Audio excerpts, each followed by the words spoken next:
اډوانسډ ایکسل په 12م درس کې د ټیکسټ جوین فنکشن د کمپلیکس لوکاپ لپاره کارو. په دې مثال باندې مو د انټرمیډیټ ایکسل په 21م درس کې هم کار کړو. خو مخکې له دې چې په دې مثال باندې کار وکړو په دې درې فنکشنز باندې کار کوو. د کنکټینیټ، کنکات او ټیکسټ جوین فنکشنز درې واړه داسې کار کوي چې د مختلف سیلز نه ټیکسټ ویلیوز راخلي او په یو سیل کې ځای پر ځای کوي. خو د کنکټینیټ فنکشن د هغه چا لپاره ده چې هغه 2000 یا 2000 نه لاندې ورژن ایکسل استعمالوي، او د کنکات فنکشن د هغه چا لپاره چې هغه 2010 یا 2010 نه پورته ورژن ایکسل استعمالوي، او د ټیکسټ جوین فنکشن نه 2019 ایکسل سره راغلی ده. نو مطلب هغه څوک چې 2019 یا 2019 نه پورته ورژن چې کوم ایکسل راځي هغه استعمالوي، هغه کولی شي د ټیکسټ جوین فنکشن نه استفاده وکړي. په دې سیل کې که زه ورته چې مساوي د کنکټینیټ فنکشن راواخلم، ګوره ما سره ایکسل 2019 ده، نو دلته ورباندې یو زیړ وارننګ نشان ښیي، ځکه چې له 2000 ایکسل نه پورته ورژنز کې د کنکټینیټ فنکشن د کمپیټیبلیټي ایشو ورکوي.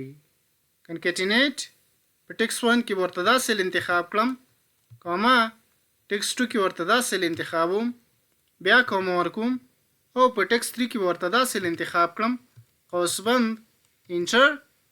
ګوره دا لومړنۍ ویلیو یې راواخیسته. که په دې سیل کې هم زه یو ویلیو ورته ورکړم، مثلا دا ویلیو کاپي کوم او په دې سیل کې هم پیسټ کوم، ګوره دا ویلیو هم له دې ویلیو سره یو ځای کړه او په دې یو سیل کې راته راکړه. د کنکیټ فنکشن هم د کنکټینیټ فنکشن په شانتي کار کوي. په دې سیل کې ورته چې مساوي کنکیټ فنکشن راخلم، په ټیکسټ 1 کې ورته دا سیل انتخاب کړم، کوما ټیکسټ 2 کې ورته دا سیل انتخابوم، بیا کوم ورکوم، او په ټیکسټ 3 کې ورته دا سیل انتخابوم، قوس بند انټر. ګوره په دې سیل کې هم راته همدغه دواړه ویلیوز یو ځای راکړي.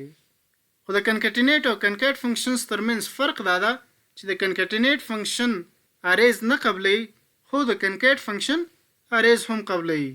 مثلا په دې سیل کې که زه ورته چې مساوي کنکټینیټ فنکشن راواخلم او په ټیکسټ 1 کې ورته همدا درې واړه سیلز انتخاب کړم، قوس بند. اوس ګوره که انټر پسې کېکاږم دلته به راته د ویلیو ایرر راکوي. خو که په دې سیل کې ورته چې مساوي د کنکات فنکشن راواخلم او په ټیکسټ 1 کې ورته همدا درې واړه سیلز انتخاب کړم، قوس بند. اوس ګوره که انټر پسې کېکاږم دلته به راته هماغه ریزلټس راکوي. او د ټیکسټ جوین فنکشن د دې دواړو فنکشنونو یو څه اډوانسډ ده. په دې سیل کې که زه ورته چې مساوي د ټیکسټ جوین فنکشن راواخلم، ګوره په ټیکسټ جوین فنکشن کې لومړنی ارګومنټ د ډیلیمیټر ده. په ډیلیمیټر کې ورته ویلی شو چې هره ویلیو له بلې ویلیو نه په یو خاص سمبول باندې جدا کړه. مثلا زه ورته په ډیلیمیټر کې وایم چې ډبل کوټیشنز سیمی کولن ورکوم، بیا ډبل کوټیشنز کوما. دوهم ارګومنټ د اګنور امټي سیلز ده. نو د ټیکسټ جوین فنکشن بله خوبي دا ده چې دا خالی سیلز کولی شو اګنور کړو. زه ورته وایم چې خالی سیلز راته مه راخله، نو ټرو ورته انتخابوم، کوما، او په ټیکسټ 1 کې به ورته دا سیل انتخاب کړم، کوما، ټیکسټ 2 کې به ورته دا سیل انتخاب کړم، بیا کوم ورکوم، او په ټیکسټ 3 کې به ورته دا سیل انتخاب کړم، قوس بند انټر. ګوره همدا دواړه ویلیوز راته په همدې یو سیل کې راکړي، خو دواړه ویلیوز په سیمی کولن سره یو بله جدا کړي دي. اوس که زه دا ویلیو کاپي کړم او په دې سیل کې هم پیسټ کړم، ګوره همدغه ویلیو هم راواخیسته، کنټرول زیډ. او د ټیکسټ جوین فنکشن هم د کنکیټ فنکشن په شانتي اریز هم قبلوي. دې سیل کې که زه یو ډبل کلیک کم او د دې جدا جدا ریفرنسز پر ځای ورته همدا درې واړه سیلز مکمل انتخاب کړم، انټر. ګوره هماغه ریزلټس به راته راکوي. دا مکمل سیلز به انتخاب کړم او تر اخره ډرای کوم، ګوره مکملې نتیجې راوویشتې. اوس د ټیکسټ جوین فنکشن په واسطه غواړم چې د دې میټرکس ویلیوز په بنا باندې دا کالم هیډرز راواخلم. نو په دې سیل کې که زه ورته چې مساوي د ټیکسټ جوین فنکشن راواخلم، په ډیلیمیټر کې ورته چې ډبل کوټیشنز سیمی کولن ورکوم، بیا ډبل کوټیشنز کوما، اګنور امټي سیلز کې ورته چې امټي سیلز راته مه راخله، ټرو ورته انتخابوم، کوما، او په ټیکسټ 1 ارګومنټ کې ورته د اف فنکشن راخلم. په اف فنکشن باندې مو د ایکسل بیسکس په دوهم درس کې په تفصیل سره کار کړو. په لاجیکل ټیسټ کې ورته چې که چیرته دا میټرکس ټیبل F4 بټن پسې کېکاږم چې لاک شي، په ریفرنسز باندې مو د ایکسل بیسکس په لومړني درس کې په تفصیل سره کار کړو. دا که چیرته مساوي شي له دې ویلیو سره کوما او په ویلیو F2 کې ورته دا مکمل کالم هیډینګز انتخابوم. F4 بټن پس کې کاږم چې لاک شي کوما او په ویلیو فالس کې ورته چې بیا راته خالص راکا قوسبند بیا قوسبند. دا ګوره که زه د انټر بټن پس کې کاږم دلته براته د ویلیو ایرر راکړي. که په همدې سیل کې یو ډبل کلیک کم دا مکمل فنکشن انتخاب کړم د F9 بټن پس کې کاږم ګوره دلته راته د عمان لپاره دا ویلیو راخیشته ده. په فارمولا ایوالویشن باندې مو د انټرمیډیټ ایکسل په اتم درس کې په تفصیل سره کار کړو. کنټرول زد. نو د دې خاطر چې د اف فنکشن په دغه قسم باندې اریز نه قبلي د صرف انټر پر ځای د کنټرول شفت او انټر بټن کې کاږم ګوره ماغه نتیجه راته راکړه. دا سیل ورته تر اخره ډریګ کم ګوره د دې میټرکس ویلیوز په بنا باندې ورته د کالم هیډرز راوویست. اوس که دا لومړنی ویلیوز کاپی کړم کنټرول سی او په دې کالم کې هم پیسټ کړم کنټرول وی ګوره دلته به ورسره د همدې کالم هیډر هم راخلي. همدا شان کوم دا ویلیو ورته په دې کالم کې هم پیسټ کړم کنټرول وی دلته ګوره د همدې کالم هیډر هم ورسره راواخیسته. همدارنګه دا ویلیو که زه کاپی کړم کنټرول سی دې کالم کې هم پیسټ کوم کنټرول وی او په دې کالم کې هم پیسټ کوم کنټرول وی ګوره دلته هم راته همدا درې واړه کالم هیډرز راواخیسته.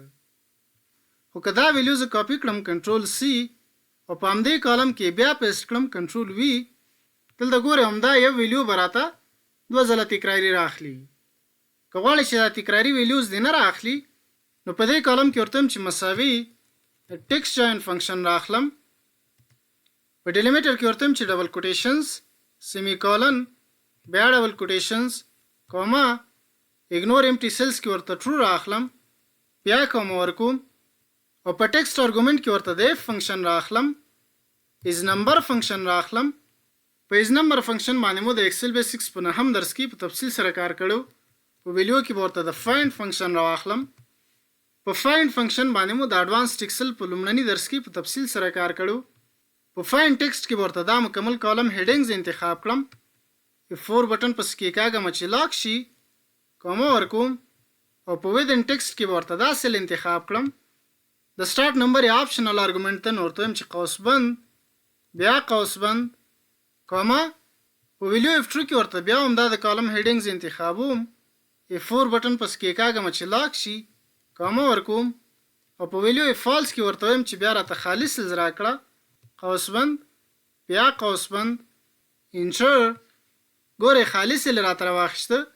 په همدې سیل کې یو ډبل کلیک کم دا مکمل فنکشن انتخاب کړم د F9 بټن پس کې کاږم ګوره دلته هم راته همدغه ویلیوز راخیستې دي کنټرول زد. نو د صرف انټر پر ځای د کنټرول شفت او انټر بټن کې کاږم او دا سیل ورته تر اخره ډریګ کم ګوره دلته هم راته همدغه ریزلټس راکړه. خو فرق صرف دا ده چې په دې کالم کې به تکراري ویلیوز راخلي او په دې کالم کې به تکراري ویلیوز نه راخلي.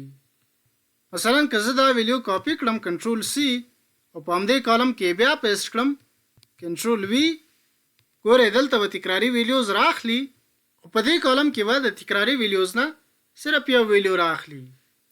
همدغه شان دا ویلیو که زه کاپی کړم کنټرول سی او په همدې کالم کې بیا پیسټ کړم کنټرول وی ګوره دلته به تکراري ویلیوز راخلي او په دې کالم کې به د تکراري ویلیوز نه صرف یو ویلیو راخلي. نو په دې طریقو سره کولی شو چې د ټیکسټ جوین فنکشن هم د کمپلیکس لوکاپ لپاره وکاروو. دا درس تر همدې ځای و. که ویډیو مو خوښه شوي ویډیو د سره لایک کړئ ملګرو سره شریک کړئ او د آینده درسونو لپاره چینل سبسکرایب کړئ. ډیره زیاته مننه.